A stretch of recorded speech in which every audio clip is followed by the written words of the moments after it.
Good afternoon, and welcome to NCIA's Industry Essentials Educational Webinar Series, our premier digital educational platform featuring a variety of programs to provide you and your team timely, engaging, and essential education when and where you need it most.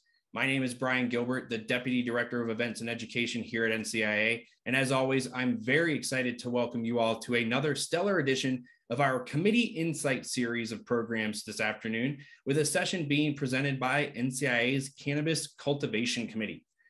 Now, let's get this show on the road. More than just a buzzword, IPM, or Integrated Pest Management, is a method for preventing and mitigating damage caused by insects and disease, which should be top of mind for every cannabis and hemp grower. So in today's program, our panel will discuss why a comprehensive IPM program is vital for the health and profitability of your commercial grow and how to successfully implement one into your operation. Kick things off, I'd like to welcome our moderator for today's session, Ryan Douglas of Ryan Douglas Cultivation and a member of NCIA's Cannabis Cultivation Committee, to the virtual stage to kick things off by introducing our panel of cultivation experts, researchers, and pest management pioneers. Welcome to NCIA's Industry Essentials. Ryan, great to have you here today. How are you doing? Hi, Brian. I'm doing well, thanks. Thanks for having me on. Oh, fantastic. Well, thank you for moderating and spearheading today's program. You can take it away from here by queuing up all the rest of the panelists for their intros. Thanks, Brian. It'll be my pleasure. So hello, everyone. My name is Ryan Douglas. I'm coming to you today from beautiful Maine in the northeastern part of the US. So wherever you're listening to from wherever in the world, hello. I'm an independent cultivation consultant. So I help cultivation businesses come to market quickly and spend less money getting there. Over the last 5 years, I've had the pleasure of working with startups from Canada, the US, Puerto Rico, Colombia, and Australia. And I jumped at the chance to be able to moderate this conversation on integrated pest management because pests and disease have been a huge focus of my cannabis career over the last 10 years, and even my previous career as an ornamental flower grower and a hydroponic vegetable grower.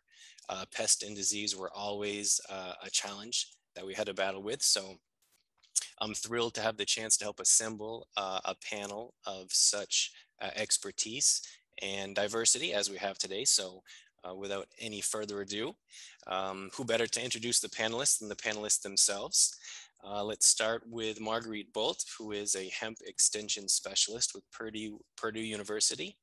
Hi, Marguerite, if you'd like to introduce yourself briefly and tell us a bit about yourself. Hi, Ryan. Again, my name is Marguerite Bolt, the hemp extension specialist at Purdue, which is located in West Lafayette, Indiana. I'm housed out of the Department of Agronomy. However, I'm a bug nerd. I received my master's in entomology from Purdue University and a bachelor's in entomology from Michigan State University. But I haven't always worked on hemp. Many of us have come from other crop backgrounds. I actually used to do IPM research in apples, tart and sweet cherries, and wine grapes up in Northwest Michigan, where I'm originally from.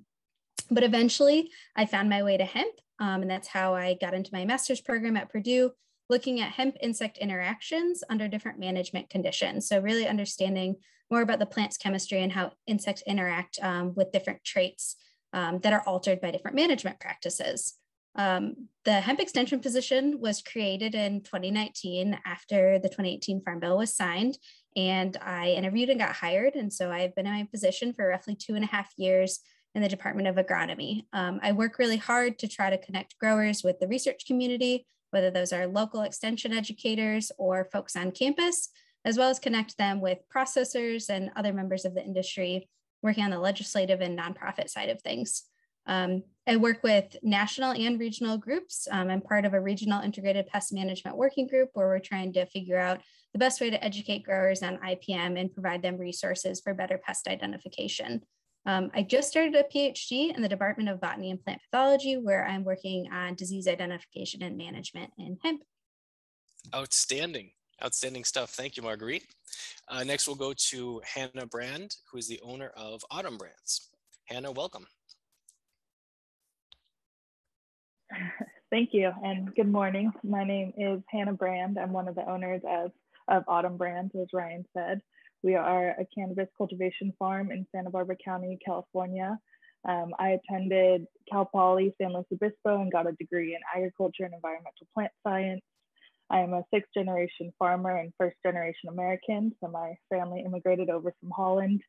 So IPM has always been something that we've used from vegetables to cut flowers, and now in cannabis, we're actually fully spray free, so we only use biocontrol. So I'm excited to talk today and learn more about everyone. Excellent stuff. Thank you, Hannah.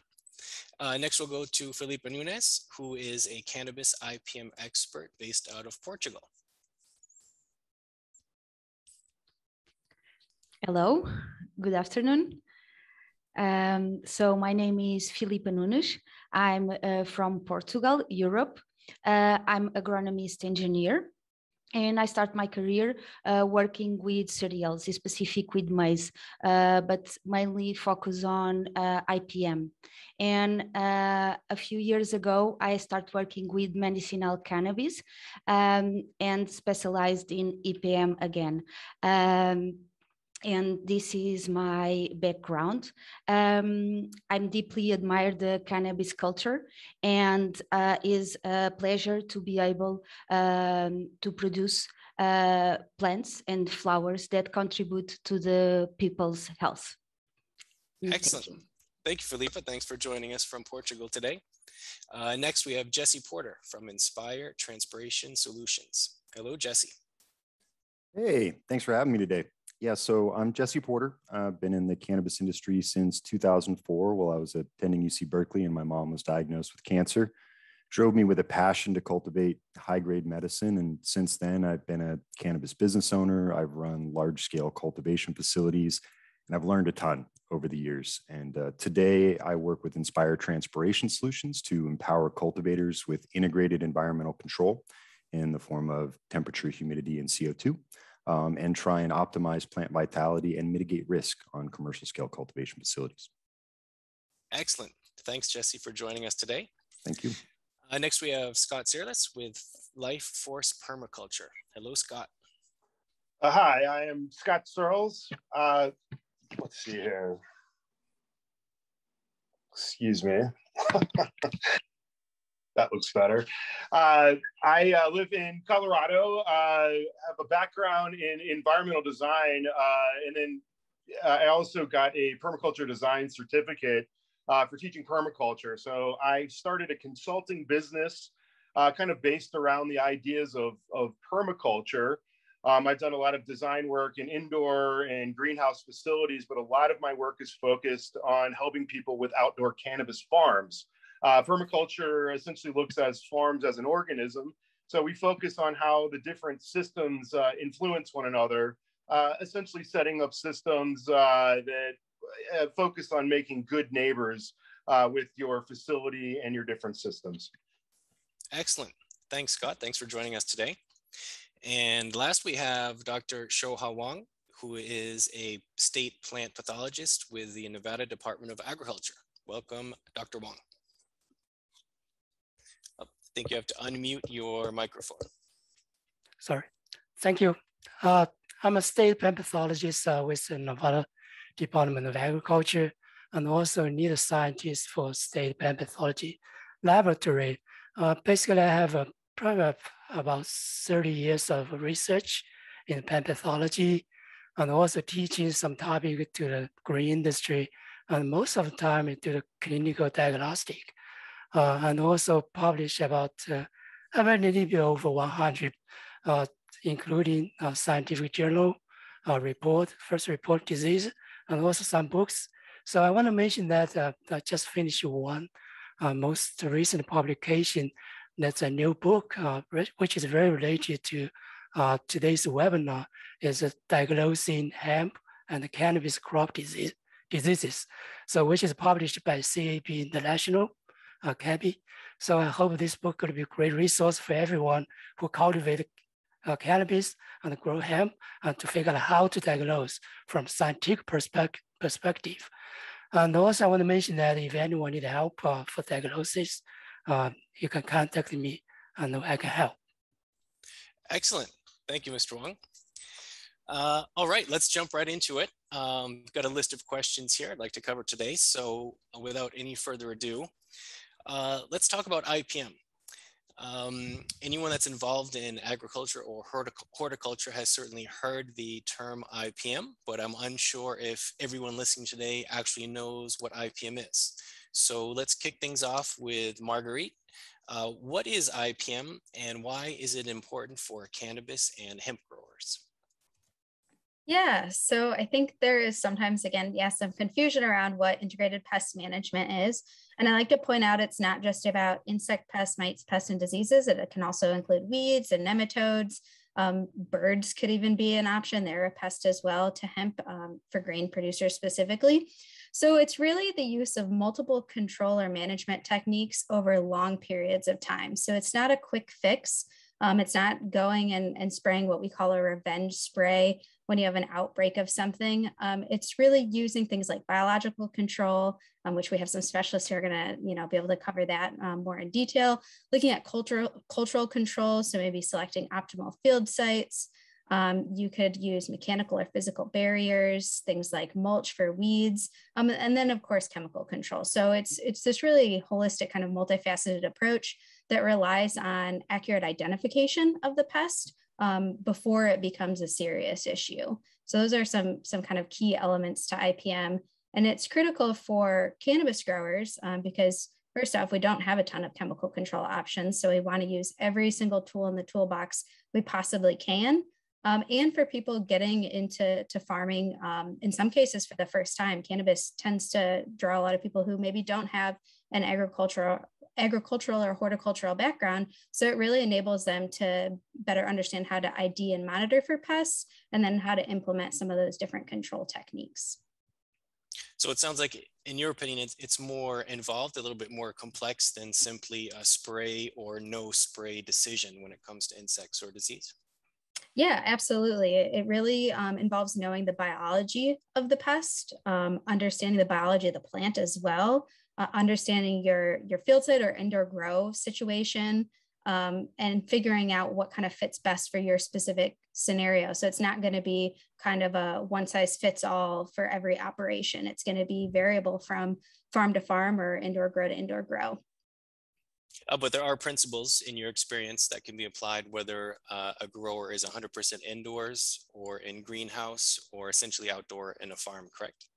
Correct. Yeah. I think biological control is a good example of, in outdoor production, you may not do huge releases of biocontrol agents. Now it is possible, but maybe you foster an environment where you increase natural enemies on their own. So you make kind of a nice environment to attract things in, like minute pirate bugs or syrphid flies or other predators for those different pest insects.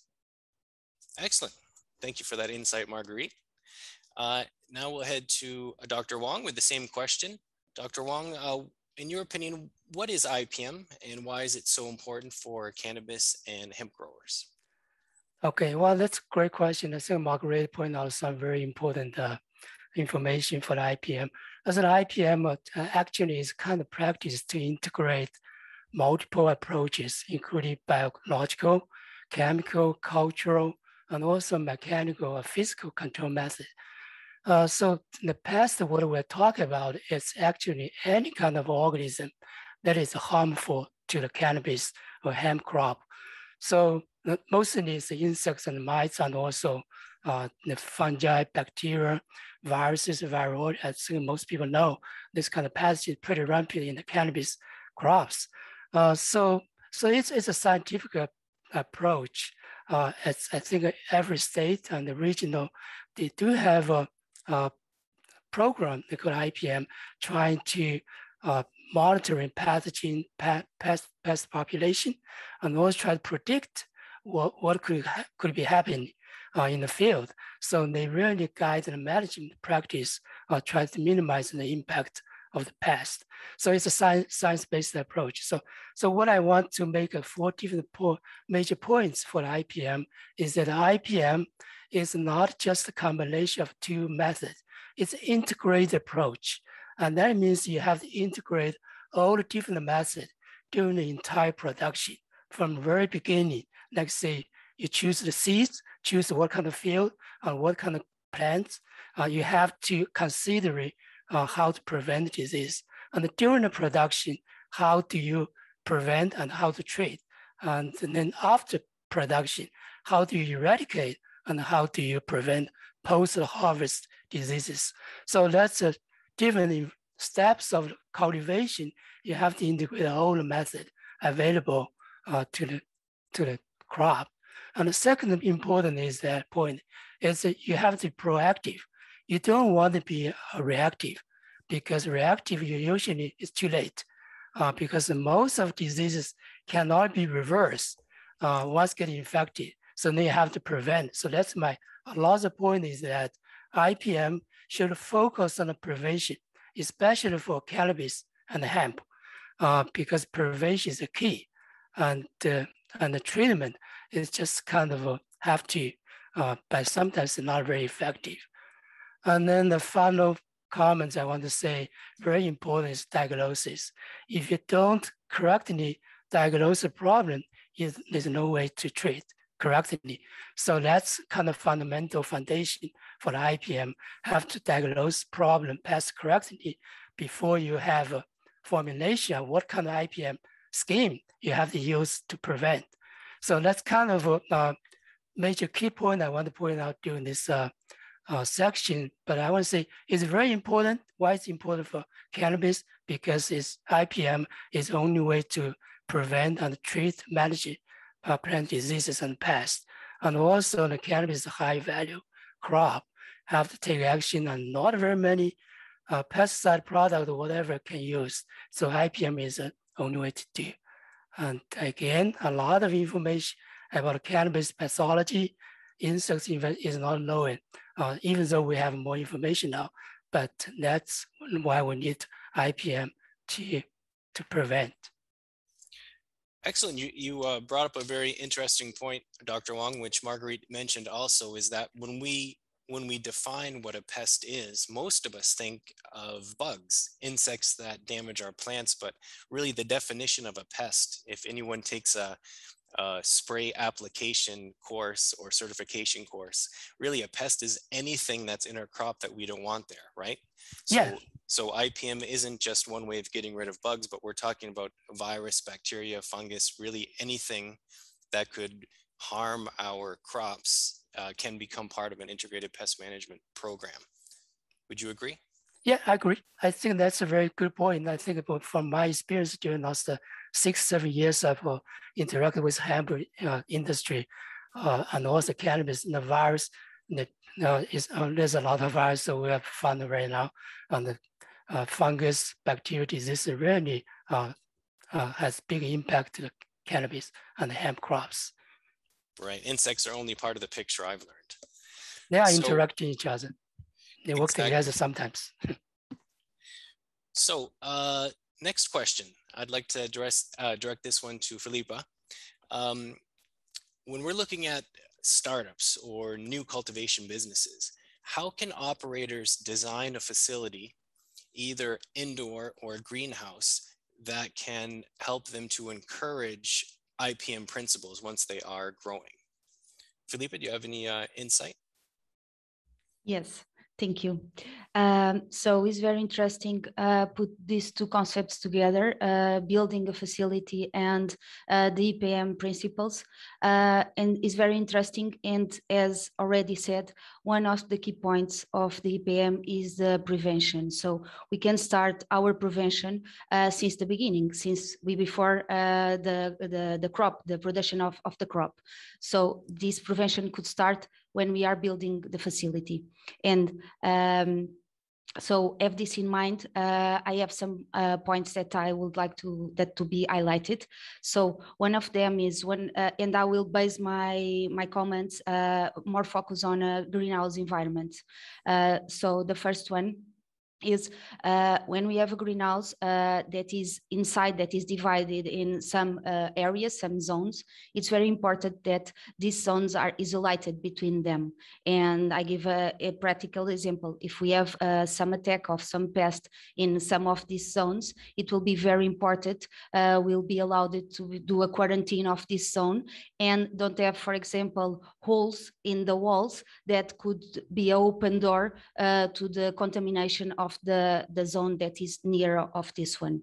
So the total isolation between zones and the isolation of the facility is a very important point. The second one is insect screen in all the windows. This is a very important one. We have to know where our facility is the environment of our facility, the crops that are around the facility, because we know that all the crops have some pests, and the production that we will do inside will attract the pests that are around. So insect screens in all the windows is a huge have a huge importance when we are designing a facility.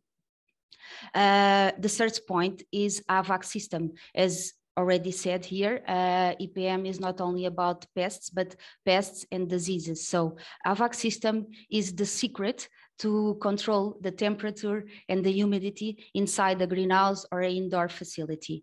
And if we have this control, we save a lot of problems, mainly related with diseases. I'm talking about white powder mildew, for example, botrytis, that are diseases that we can avoid, have the right control of humidity.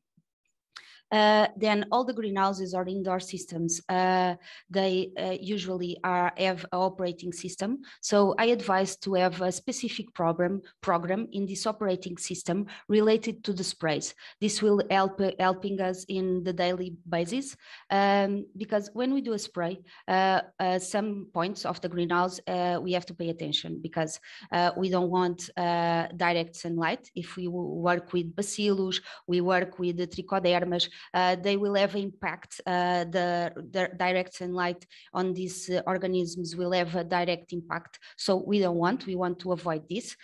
We don't want the lights. We have to turn off the lights to avoid the phytotoxicity. So have a specific program for the sprays, and have in mind the lights, the vents too, because if we have the vents, they can spread the spray and not stay in the plants where we want that the spray stays. Another point, the shade curtains and the lights. So, and keeping with these points, another one, materials. It's very important to have in mind that we have to build a facility with materials that allow us to clean and sanitation as much as we need. Preventive is a key word here. So sanitation is another key word. And we prevent through the sanitation of all the materials. And it's very important to have this in mind. Materials that we can monitoring, that we can remove to clean if needed. And then all the kind of traps, sticky traps, rodent traps, have all these traps in a facility working.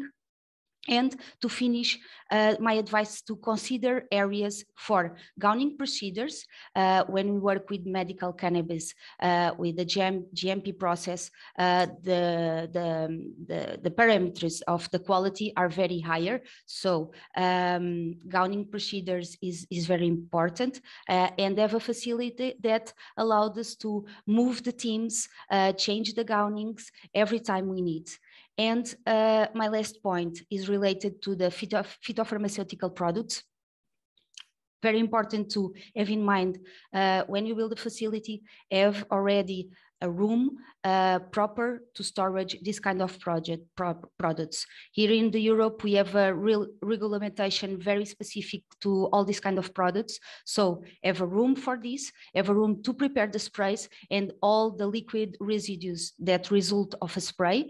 Treat them with the correct way. My suggestion could be a LDSEC to treat all these kind of residues. And only to say that we start clean, we still clean, and we stay clean. So it's much more easy if we start on this way. That's and excellent. Thank you. I like that philosophy, Filipe. Thank you very much. So we'll head over to Jesse Porter now with the same question. Jesse, any advice for operators, either indoor or greenhouse, when it comes to designing facilities that can accommodate or encourage IPM principles? Yeah, I think there's a lot to consider, especially, trying to focus a little bit more on indoor. There's certainly some crossover. Philippa talked about envelope integrity and being able to isolate these spaces. And that's important to keep pests at bay, but it's also important for being able to create pressures and understanding what you can do in this space, positively pressurizing flower spaces to prevent insects from getting in, and potentially negative pressure in the hallways to remove those pests from the space. But it also allows you to get a more positive plant flow process. Just like we mentioned, a quarantine space, when we bring plants in, potentially with air showers or negative pressure in that space, so we're not passing any bugs or pathogens or anything that could be come in, and we can treat that before it goes into the remainder of the facility.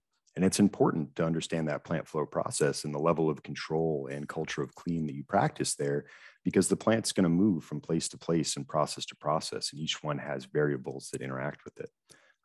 Specifically, I think about that transition too, from going from potentially a quarantine or moving into the cultivation space. And there are a lot of challenges. Of course, we can talk about pests, and we brought up a little bit about fungal pathogens that spread. One of the big challenges is airflow. And really understanding air circulation in the space. It's something that we're all still trying to master from a professional perspective. The supply and return ducting configuration seems simple, but it can be a lot more complicated, because it needs to be something that helps us homogenize the room and eliminate microclimates. In a multi-tier environment, it becomes even more challenging. Thinking about delivering homogenized CO2-rich conditioned air directly to the plant stomata for all of these plants is certainly a challenge, which is why indoors we like a closed system where we can recycle 100% of that air every 3 minutes, get a great air exchange rate. But what happens to that air? It has to go through the ducting. It needs to go through some aspect of filtration. We like MERV 13 filters because it gets everything down to about 1 micron, but there's still an aspect of regular maintenance with your HVAC system in maintaining the dehumidification coil and the drain pan, which are always moist. Regular maintenance will prevent growth of fungal pathogens and water molds in that space, but you can also consider things like photocatalytic oxidators or UV lights in the duct that allow you to deliver clean room level air directly to the plants every single time, which gives you consistency and ultimately an ability to get to market with pricing power and an expected consistent product for people in the end. One of the biggest challenges for these spaces too is that there are purpose-built systems for cannabis cultivation, and there are comfort cooling solutions that have traditionally been used in the legacy market. I'm very familiar with them because for most of my career, they didn't have purpose-built systems.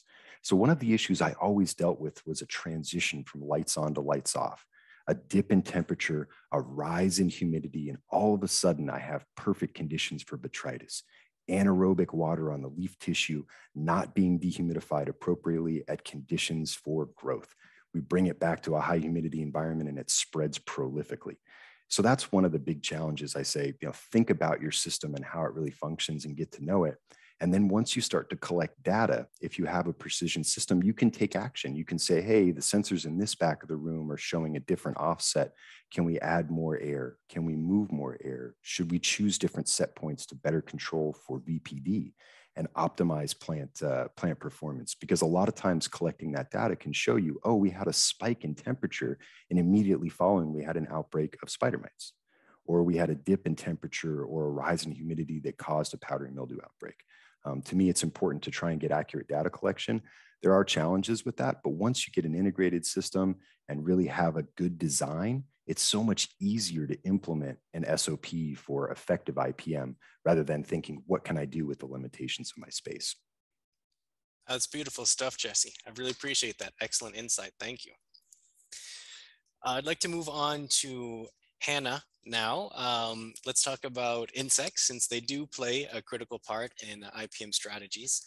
So Hannah, my question for you is, what is the role of beneficial insects in an IPM program, and what are some best practices that growers could use to increase their likelihood of success? Yeah, so beneficial insects for a lot of growers are the foundation of IPM programs. And here at Autumn Brand, it is pretty much the only tool besides controlling our climate and environment that we use for any of our pests.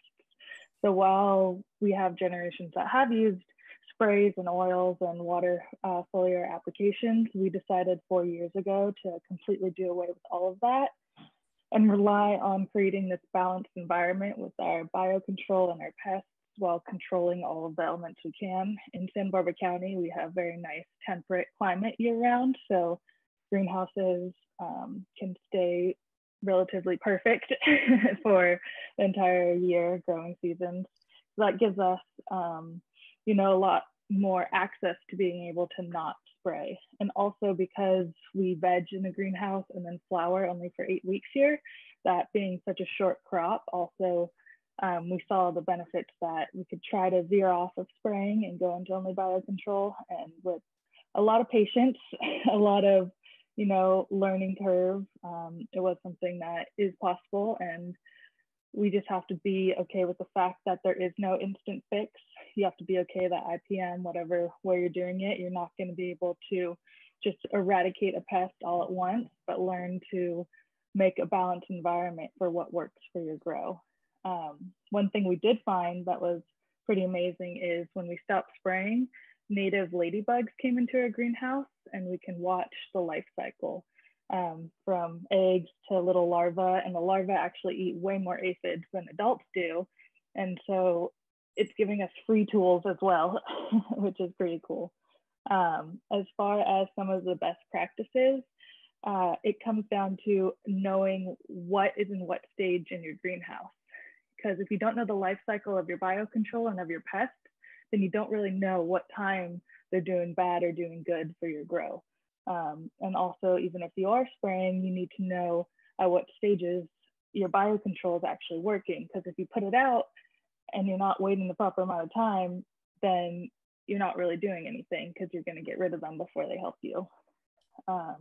Another tool is to lean on your biocontrol specialists. They will have reps that come out and visit with you and teach you more things. Also designating someone to run your IPM program or become a scout, someone that's always checking in the bugs, releasing them, making sure that all of the timing is correct is really important. So don't, you know, I know labor is difficult at times and having people to trust can be hard, but making sure that there's a dedicated person keeping you on schedule, because it is preventative.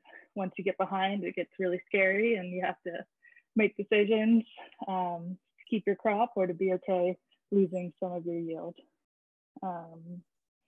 Yeah, so I guess the biggest takeaways for us is being patient, finding the balance, also doing some search for genetics that work. Not everything is going to work in every program and every place, and then being 100% committed to your growing practices and not veering off course just because there's issues. Excellent. I'm wondering, you had mentioned spraying. You know, a lot of growers anticipate problems towards the end of the crop cycle. So in my experience, the plant is most susceptible to powdery mildew and botrytis towards the end of the flowering cycle. So since we can't apply anything to the flowers, a lot of growers preventatively apply sprays to the plant in the vegetative stage. And I'm wondering, if someone is spraying preventatively for powdery mildew, are there products that could negatively affect the release of the beneficial insects? I mean, even spraying water can damage your biocontrol or also get rid of pests. So there's always negative connotations with getting your plant wet. While yes, it will help with PM and other issues. For us, if it's a genetic that we have and certain times of years it gets a little bit of PM on the fan leaves, water leaves, we're not too concerned about that. We're looking for the threshold of when it becomes damaging to our final product. So we're okay with the plant looking a little bit uglier during the grow time. We know that it's not going to infiltrate and damage the final result. And that comes down back to our genetic selecting. And so it's, you mentioned a critical point, whereas to use whoever the vendor or supplier of the beneficial insects is, to use them for support or to help you develop the program, because if you have a grower coming into this for the first time and they establish their protocols of wet sprays to prevent powdery mildew, for example, and they establish a protocol of release rates for beneficials, if they don't know that the spray could negatively affect the beneficial insects, they could be spending a lot of money and still ending up with disease or insect issues at the end of the crop. So, you know, a lot of people spray potassium bicarbonate as a way to keep powdery mildew at bay. And I would imagine a product like that could have pretty damaging results for beneficial insects. Yeah. So, Filipe, in your opinion, kind of working on the other side of the world there, I'm sure cannabis is attacked by insects as well. Any insights or best practices you could share with listeners for an effective IPM program utilizing beneficials? Okay, yes, of course we have pests here. Similar, we fight with the aphids, spider mite. So we have the same kind of problems on this side. In my opinion, and again, producing to GMP guidelines, we can, of course, and not only GMP, but when we are working on this kind of crops, we cannot use pesticides, and we don't want to.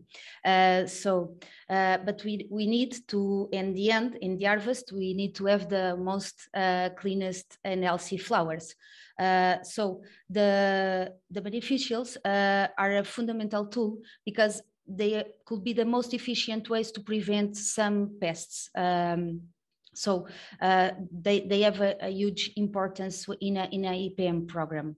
And I will say that having, starting to create a release program earlier and define well the kind of beneficials that you will use based on the environment of your facility, because depends of the temperature, some temperature are better to determine beneficials. Have this in mind. And so start earlier and choose well. Use the customers to have some training and some support could be a good option. I totally agree with Anna on that. And then you have to planning your prevention, choose the beneficials, identify your key pests, and made your planning of prevention, planning of releases. And what you are saying, Ryan, is very important. That is when you do sprays and you work with the beneficials at the same time, you have to create a schedule that you can do the both things and have the most efficiency as you can in the both sides. So I only would like to add that at least don't spray 4 days after a release, okay? And you were talking about products for white powder mildew. The sulfur is have a huge impact in all mites that we can use as beneficials. So have this in mind. Have these days after a spray, after a bio release, do not spray. And another point is a beneficial in production could be a pest in manufacturing. So in the harvest, again, if we have a flower that is contaminated with a chrysopa or with some beneficial that we used, is a pest. So the thing here is the last 2-3 weeks of your production, try to avoid these releases to avoid to have beneficials in the flowers in the end. And so in your opinion, for someone that's new to the world of beneficial insects, you know, most growers, we know a lot about plants, but we don't know, we're not entomologists. So we know a grasshopper is going to eat our plant, but you know, you've got so many different beneficial insects that you could use. You've got questions about release rates, frequency of release rates, temperature and humidity that can affect the well-being of those beneficial insects. So in your opinion, a newcomer, can they get sufficient information from their vendor in order to establish a program, or do they need to hire an IPM expert? what do you think is the best way to approach it for someone new to beneficial insects? Okay, so if you can hiring specialist in IPM is always the best solution, because as a person that already have the knowledge that you need, for one hand, and for the other hand, have 100% interest in the best way of do the production.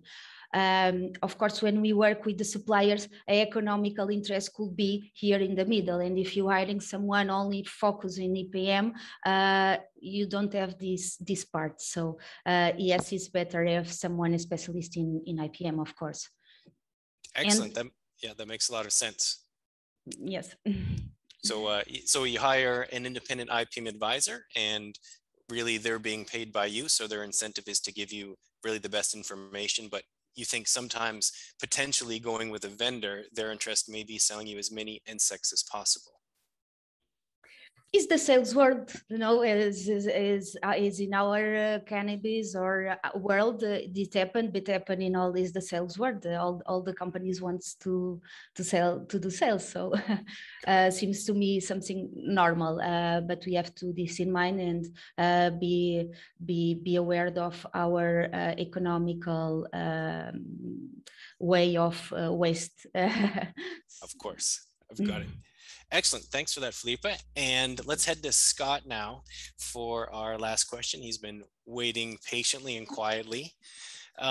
Scott, what are some specific cultural practices or growing techniques that cannabis or hemp growers could use to mitigate pest or disease problems using IPM? Well, I think first off, I want to point out I'm going to largely be speaking about cultural practices for outdoor cultivations. And I think, as Dr. Hwang pointed out earlier, really one of the key facets to a successful IPM program is identification. And that's going to be largely identifying the vectors or the ways that pests are introduced into your grow in one way, and then also identifying when you've got hot spots in a grow. So for an outdoor field, unfortunately, it's more difficult to rely on some of the typical ways of identification, like yellow sticky traps. Certainly here in Colorado, where I've done most of my cultivation work, the wind and dust is going to render those opportunities for viewing bugs kind of obsolete. So it comes down to a lot more kind of walking your field as far as identifying a hot spot and looking for potential damage, making sure you're going across your whole field and getting into leaves. I really constantly stress that people pick up stereoscopic microscopes so they can actually see better what the pest issue is on their plant. I think it's one of the most successful ways for people to improve their knowledge of what's going on in their plant is to actually be able to get down there and see, is this little spot I'm seeing with my eyes, is this a fungal issue or is this a bug issue? And then of course there's bugs that you just can't see with the naked eye. So, leaning on a microscope as a tool to help identify problems that you see with potential plant issues is very important. Now, the other thing I think with identification and vectors in general for outdoor is you are focusing on a variable environment. So data collection, to talk about something Jesse mentioned, is very important to start to understand, year to year. I mean, it becomes sort of a mechanism of dwelling on your property and understanding when particular weather issues are likely to come through. And that can even come down into identification of a good farm property. In Colorado, hail can be a big issue. And kind of looking into historical data, you can find locations that tend not to be in the zones in a state where hail seems to hit the worst. So really starting to know your property and know what kind of environmental issues you're going to suffer through helps you kind of focus your limited amount of time and energy to focus on coming up with systems that will help mitigate those environmental issues. And I think, the other thing, of course, is cleanliness is always very important. For having a culture of cleanliness helps prevent potential vectors of pests. I think employees can be one thing that's very obvious, where you want to make sure that employees are bathing. I've seen people successfully use uniforms as a way to help kind of mitigate any sort of pests being brought. I mean, I think the ones owners frequently are concerned about is employees bringing pests from their own home grows. So you can start to mitigate some of that stuff by having shoes, or, you know, I've seen just different ways to identify that these are the clothes that will be used at the grow facility, not at home. And then I think another thing, when cleanliness really gets down to the facility, and that can become a little bit interesting for an outdoor environment. You know, it's like you're going to have, as we mentioned, the environment influencing your outdoor environment, and what can you do to clean the field, you know? Like, first off, a vector for pests could be a habitat which influences a certain type of pest in proximity to your grow. So one thing I've seen that's been very successful in helping outdoor grows is really focusing on their different types of ground covers. So, you know, potentially using mulches where your plants are going to be, and mulches could be like a plastic mulch, which is going to completely prevent the infiltration of different types of pests. But then also using something as simple as different types of mulch that can be create an environment that predator bugs would more likely find as a successful environment to help fight off your pests. And then weed barrier is something both inside and to some degree on the outside of fence perimeters can be very helpful for something like grasshoppers. Grasshoppers can be a huge issue for an outdoor farm, and it kind of seems year to year as to whether it's going to be a big grasshopper year. But I will say the biological controls for grasshoppers in the last 2 years, the companies that have provided those products, one of them burned down and one just had supply chain issues. So trying to come up with a cultural procedure that was going to help mitigate grasshoppers was, okay, we really need to focus on what their habitat is close to the field. So identification of those potential vectors becomes a very important thing. And then another thing, I think when you get into cleanliness, is dealing with clean plants.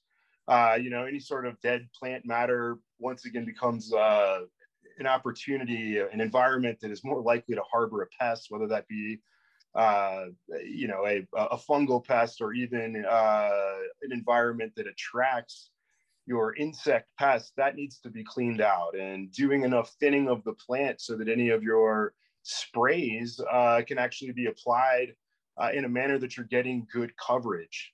I find that cleanliness is key, whether we're indoors, outdoors, or in a greenhouse. And Scott, I just before we head to our Q&A, I just wanted to jump over to Jesse for his opinion. I know, given his background in growing, I just wanted to see, Jesse, if you could offer any insights or opinions on how growers could use special cultural techniques or growing techniques in order to help mitigate disease and pest infestations on their crop. Yeah, I think a lot of people already touched on it, right? It is an integrated pest management, and understanding which decisions you make this direction impact this direction. So for me, it's been a wonderful opportunity with Inspire to have this education around all these people using integrated solutions to fight pests. And it's like, okay, if we have this issue, what can we do from a controls perspective to mitigate risk? If we have too much heat in the room, we can dim our lights, we can reduce the light load, that reduces the sensible load. If we have too much latent load and can't control the humidity, get these spikes for botrytis and powdery mildew on a regular rate, we can pinpoint the time that we need to defole, and defole most effectively to remove stomata from the room and thus remove moisture into the air. Reduce our watering rate by 10% in the late stages in order to prevent too much moisture from being in the air that can't be removed. So for me, it's about understanding those interactions. And to light a little stick of dynamite right at the end, I love thinking about IPM for curing. It's such a big challenge. I love to dive into that with anyone who wants to talk about water activity, moisture content, and transitioning from this legacy style burping artist mode to understanding enzymatic activity and the science behind curing, so we don't have to worry whether or not our product's going to be safe for the end consumer. We can guarantee it with the appropriate KPIs and metrics along the way. Now there's an exciting topic for another webinar altogether. Right. Excellent. Thanks for that insight, Jesse. Thank you. So we've got 5 or 6 minutes here left in the webinar. We are all more than happy to answer any questions from the audience. just go ahead and throw those in the chat bar. I'm sorry, in the Q&A button. In the meantime, as a few questions roll in, I wanted to swing over to Marguerite with a random question I've thought a lot about on my own. And I'm wondering, in your opinion, Marguerite, do you think that the complete eradication of damaging insects or diseases is realistic or even possible in an IPM program? No, of course not. Especially, I work mostly with outdoor production of hemp. And so you can't control everything that's flowing in and out of the environment, right? And indoor production, where, if you have really good sanitation, like everyone has been mentioning, you might be able to prevent the movement of anything in your facility. But even then, you have people moving in and out. Things can go wrong, especially with some of these really tiny mites, aphids, thrips, and then, spores pretty easily move. I'd say it's not about complete eradication, it's about prevention. And then if you do have something pop up, it's about having the tools to keep those populations really, really suppressed. But it's one of those things that, I try to tell my growers to be realistic when they look at management techniques, and that the point is to try to just reduce the population to a low enough level where you're not going to have, economic loss. And so it's possible to have small outbreaks of powdery mildew in your crop, or it's possible to have hot spots of spider mites, but still pull off a successful, profitable crop. Yeah, I definitely think so. It's about reducing overall outbreaks, right? You don't want to completely decimate your population. I saw a really bad outbreak of broad mites in an indoor facility, one of the few facilities that I go and visit that's indoors, and it was localized. So fortunately, they didn't lose, their entire crop, but they lost a whole bay. And so they didn't have great IPM techniques. They didn't even know what was going on. We went and saw, and there was a huge issue. Fortunately, it didn't get worse, but that's a situation where, they didn't have a complete yield loss. They just lost one section of their crop, and that's without IPM. So if they would have had some management techniques and had started from the beginning with good sanitation, using beneficial insects, beneficial mites, they likely wouldn't have lost any plants. Got it. Okay, we've got a question from Ryan Doyle. He's asking if there's any comments for IPM in multi-tier canopies, since growing multi-tier indoors is becoming more and more popular. He's looking for any recommendations for challenges that people might have when they're setting up IPM programs indoors in multi-tier environments. Hannah, is your experience completely outdoors and in greenhouse, or do you have any indoor experience that you would be able to address multi-tier growing issues? We are all greenhouse. Only our clone room has like the multi-tier tables. And assuming that's what the question is, like multiple heights and using lights. Yes. So I don't have any experience on the indoor side, but some experience of growing multiple stages in one greenhouse. It actually has shown to be beneficial to have, one area that is close to harvest and one that's newer, because beneficials that fly around your greenhouse will naturally smell where pests are going to break out. So they'll lay eggs over in those areas of the younger plants that they think an outbreak might be coming. Ladybugs do that, along with a few other syrphid flies, I believe, do it as well, and some other things. Excellent. Anybody on the panel that does have experience either cultivating or designing multi-tier grows? Any IPM? I definitely do. I've worked in multi-tier facilities and helped consult on them as well. And I think that there is obviously the labor issue, the access issue, the plant density issue that becomes a challenge for applying IPM applications. But I think the biggest challenge is truly getting the conditions that we pay for from an environmental control perspective to the plant canopy. So for me, it tends to be an airflow challenge. It's single tier to be crude. We dump air into the room, we move it around, we try to get the right velocities past the canopy, and then we cycle that air through the dehumidifier. When we have a multi-tiered environment, we lose a lot of the opportunities to deliver air to the space effectively. We've essentially filled it with vertical racks to optimize the cubic footage. So now we need to think about potentially supplying the majority of the air to the front of the room, capturing it with in-rack airflow and supplying that CO2-rich conditioned air sub-canopy to grab that cooler, moist air from underneath the leaf surfaces, push it up, past the lights, remove the heat, and keep that moist, hot air moving away from the plants back towards the dehumidifier. It's one of the biggest challenges with multi-tier, and we've seen people tackle it a bunch of different ways. But I see that to be the issue with creating microclimates, botrytis, outbreaks, and the inability for the plant to keep up with the inputs of water and EC. So then overwatering becomes an issue, and you get, fungal pathogens in the root zone, things like that.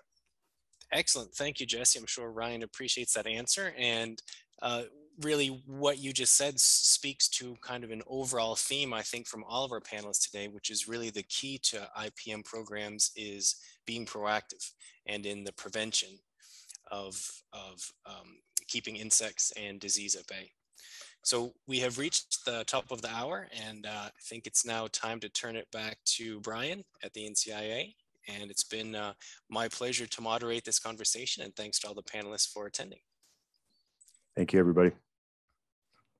Yeah, fantastic. Well, thank you so much again, Ryan. Like I said at the beginning of the conversation, for spearheading this amazing panel. I really think the insights that our panel provided to our members and supporters today are going to be truly invaluable in developing and evaluating their own IPM systems in their cultivation centers. So really appreciate that. Thank you so much to all of our amazing panelists for participating in today's conversation and for all the hard work leading up to today's program, developing today's content.